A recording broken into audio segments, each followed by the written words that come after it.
welcome to this Warcraft replay. This is going to be game 3 of this best of 5 here on the map Ancient Isles. We have Sonik spawning in as the yellow Night Elf player in the top left, and he will be facing off against Grubby, the green orc, in the bottom right.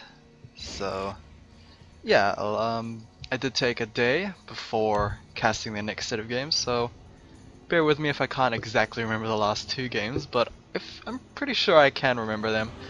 Game 1 went over to Grubby, who had a pretty solid footing in that game, honestly. He didn't have like absolute control, but he was just ahead in food, and of course, being an orc player ahead in food against any other matchup seems pretty good to me.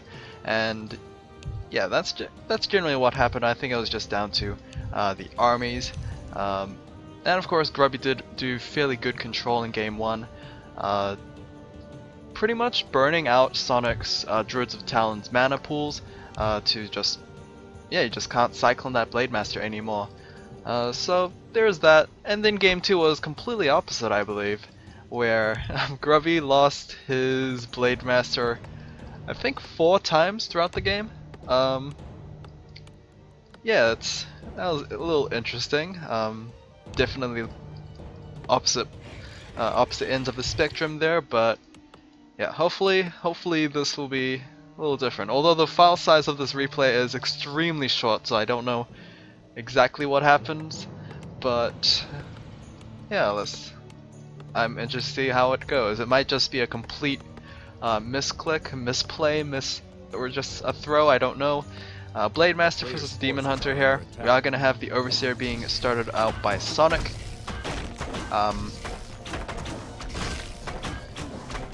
Yeah, I don't usually see this particular camp to be cleared out first. I don't think. It's been a while since Ancient Isles, I'm pretty sure.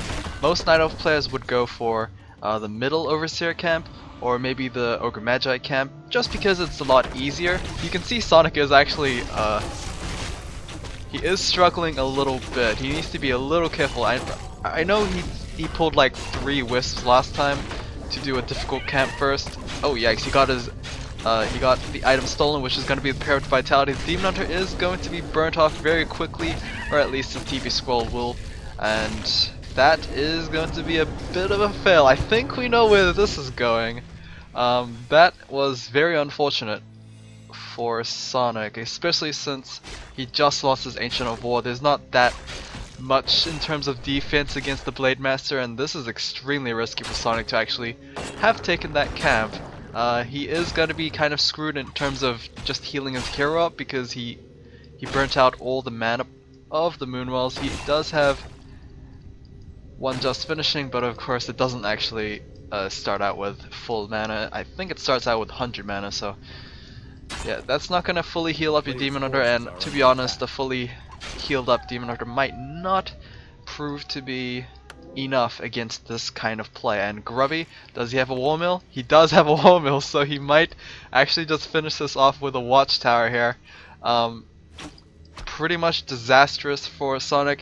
He is thinking straight. He is going to try and hire up some mercenaries to make up for his blunder, but I don't know if that's going to be enough. He can only get a Shadow Priest and a Berserker.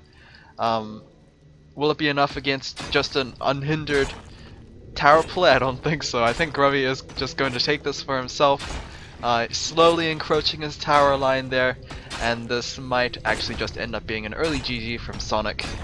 As, yeah, I mean, sure, Night Elves and humans do have that advantage of starting out with pretty much any camp and doing it with reasonable losses, but yeah, the risk comes when your opponent is right there, and of course Grubby was there indeed, and yeah, Sonic's just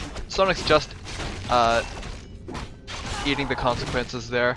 The Blade Master might actually get himself killed. He does get himself killed. Okay, that was very, very weird. Obviously the Blade Master can't TP out because he stole it for salves. He can't Windwalk away because he got his mana burnt. Still, probably it shouldn't have been that deep in the base, but regardless, Grubby is very much underway with his towers, and Night Elves probably have the better way of dealing with the towers because they can use the uproot buildings, but the Ancient of War did die, and well, it's kind of late now, so I'm fairly certain Sonic is probably going to throw in the towel soon. I believe the Berserker did get chased off. The Shadow Priest does remain, but he is healing himself, which doesn't actually do much. And Grubby did revive his level 1 Blade Master. Thankfully he is still level 1, so it does take little to no time. And I guess this win's gonna take little to no effort as well, because the oldest trick in the book, I think, is the tower play, and yep, this looks like a no-brainer to me. We are going to have some Ancient Protectors being built here after the Hunter's Hall has been finished, but with the Blade Master around and kicking, I doubt the Protectors will be finished. Ancient of War probably will uproot itself. I don't think it will make Ballista. It is actually going to make a Ballista. Or Glaive Thrower. Sorry about that. It was Ballista in Reign of Chaos, I think. But yeah, one Glaive Thrower is not going to do it against a watchtower. This many watchtowers. Grubby has plenty of supply and, well, not that much lumber, but he did kind of bring all his peons over. So that is going to be game. Very quick. I don't know if it was worth it for Sonic to do that camp.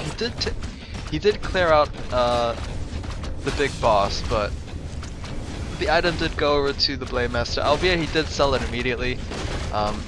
Sonic just took a lot of damage during the process, and that led to his demise, and that is going to be GG from Sonic. Grubby taking an easy win here. Yeah, not much else to say about that. It was just an utter disaster for Sonic, and Grubby took advantage of it. And that is going to be game 3, so we're going to go to game 4. Potentially could be the last game, but who knows.